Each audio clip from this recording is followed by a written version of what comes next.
What's up, guys? And you may be wondering why I'm using this image of Paxton here. It's because I've lost my old profile picture and I'm trying to find a way to get it back. So yeah, that's basically why I'm seeing this image. So today we are doing my ranking of the Thomas and Friends movies. So yeah, let's get on with it, and you feel free to drop your opinions in the comments if they're not disabled or anything. And yeah, and I respect all opinions, and yeah, please respect mine. And some of these opinions are a bit controversial, so yeah, on with the video anyway. So first we have Day of the Diesels, and I just want to say I don't hate any of these movies. Some are just better than others, if you know what I mean. So the reason I don't really why Day of the Diesels is at the bottom of my list, it's not very memorable for me. Diesel 10 at the end was a bit unexpected, but I don't really care about characters being out of character.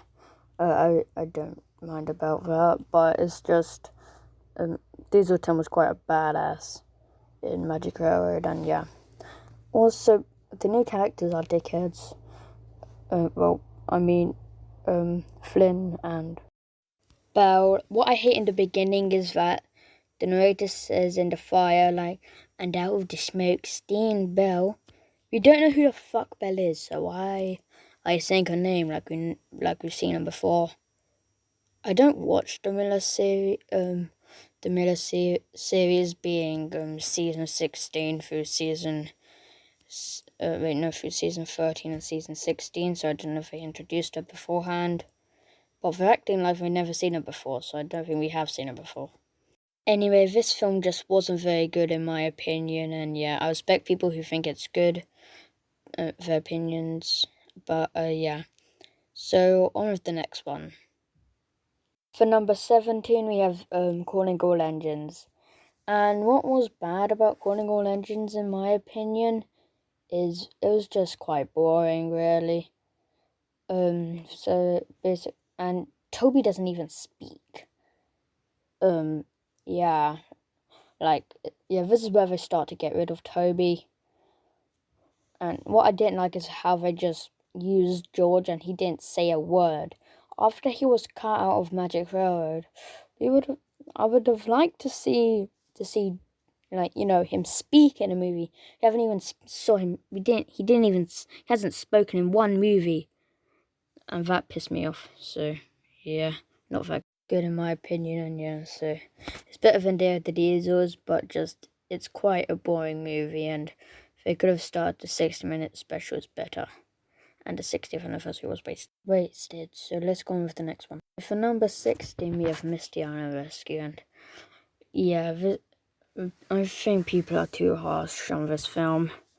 It is not the best, but people hate it, and I've kind of felt bad for it because it gets way too much hate. And I admit some things are true, but at the same time, some things are really good, like the intro and the chase scene. And this is the first and only film to have a post-credit scene, and yeah, it is quite satisfying seeing Diesel 10 again, even though it's kind of wasted again because, Day of the Diesels are not very good, I don't think. So yeah, that's Misty Island Rescue. People are just too harsh on it, honestly. Now for number 15, I think, is Digs and Discoveries. This film is just kind of boring, honestly.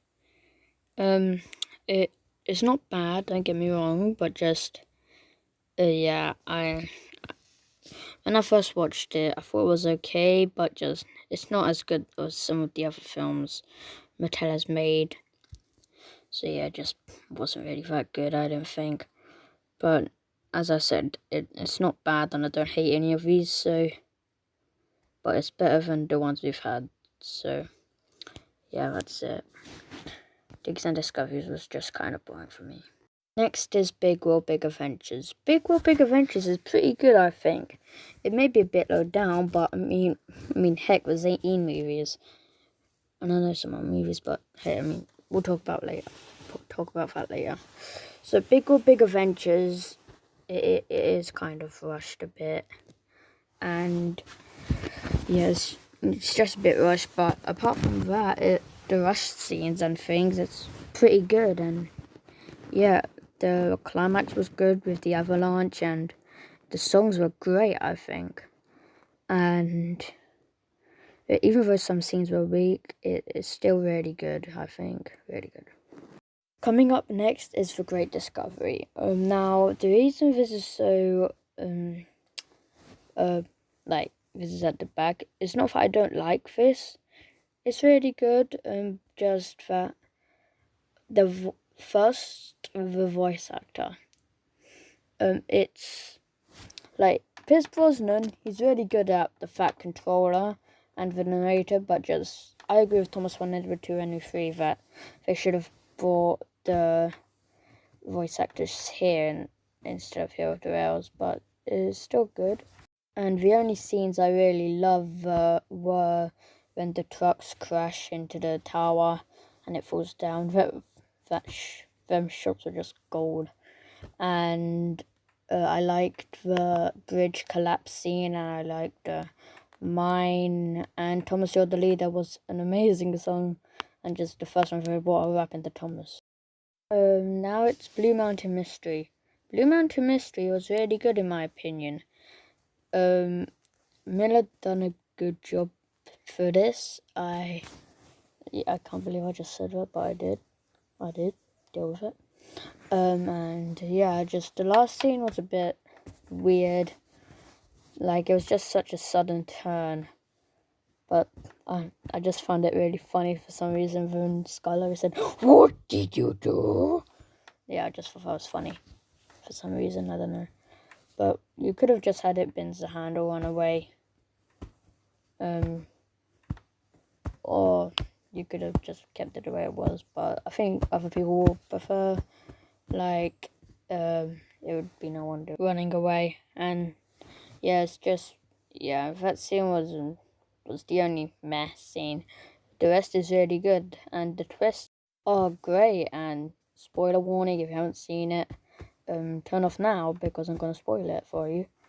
I love the bit when it's revealed that Victor is the Yellow Engine.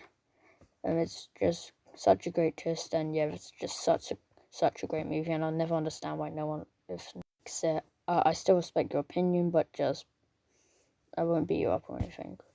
I don't beat people up because I don't like opinions. I don't do that, that's psychopathic. Now is Hero of the Rails. Hero of the Rails is a good way to start an era, and a CGI era. Yeah, but it was unfortunate for what we saw. But, the series, the movies were alright. The new characters are great, and the animation is shit, but it's their first one, come on.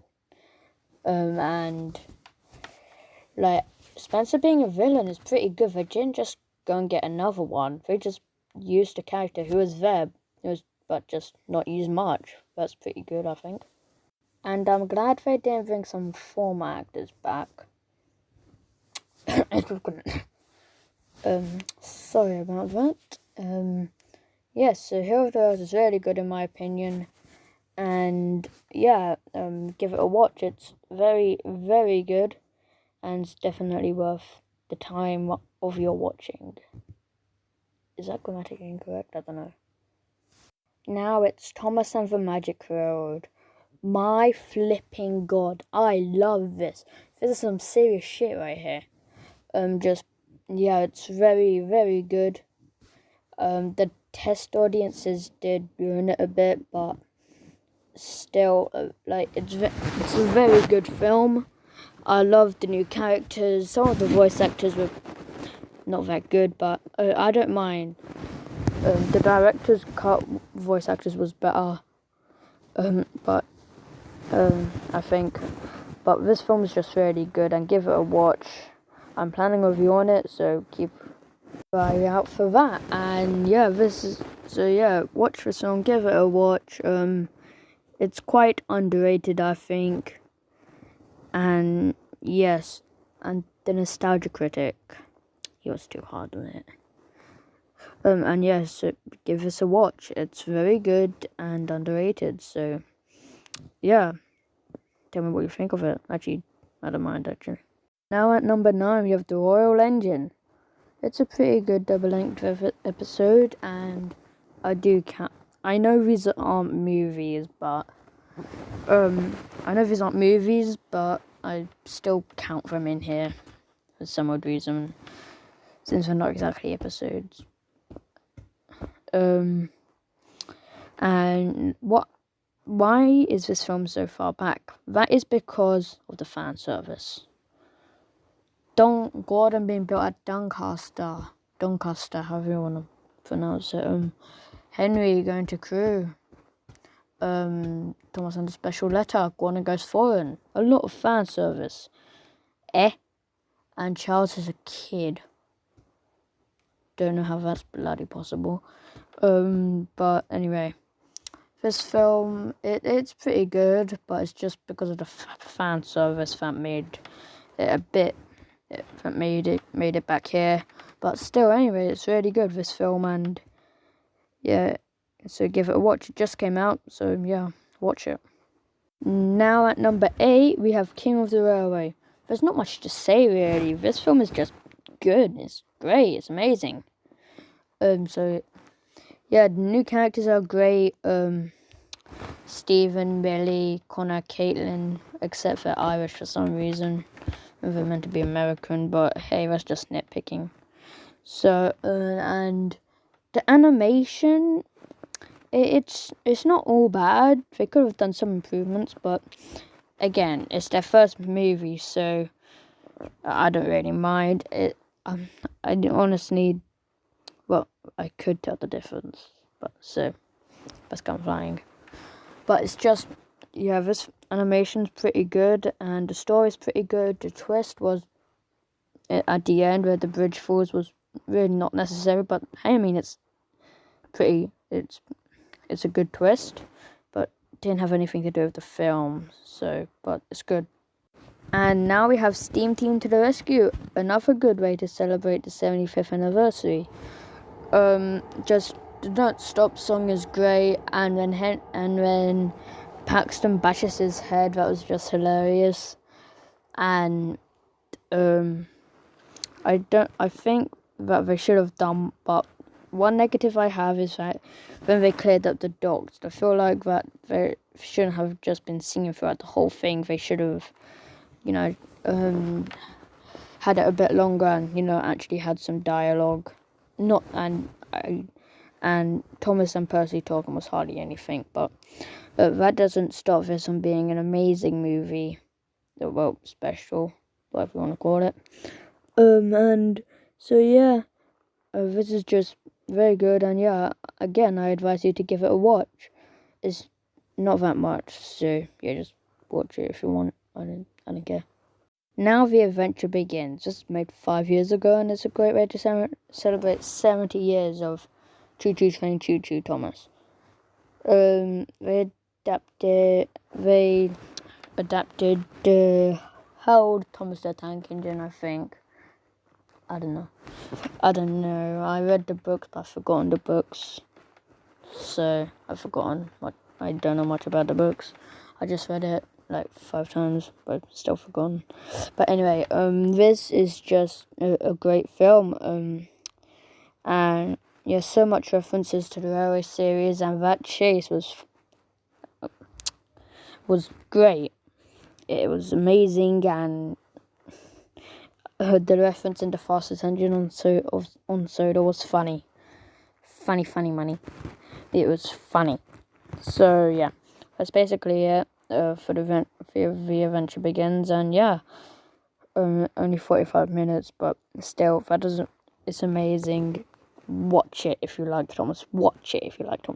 Now at number 5, you have Sodor's Legend of the Lost Treasure. This film is amazing. Another great way to celebrate the 70th 70 years of Thomas and Friends. The returnees were great. Rex, Mike, Bert, new characters were great. Ryan, Skiff, Sailor John. First time we've actually properly had a human villain. And no, P.T. Boomer doesn't count. He was cut, so he doesn't count. The music was great. Chase scene was great. Just there's so much to like in this film.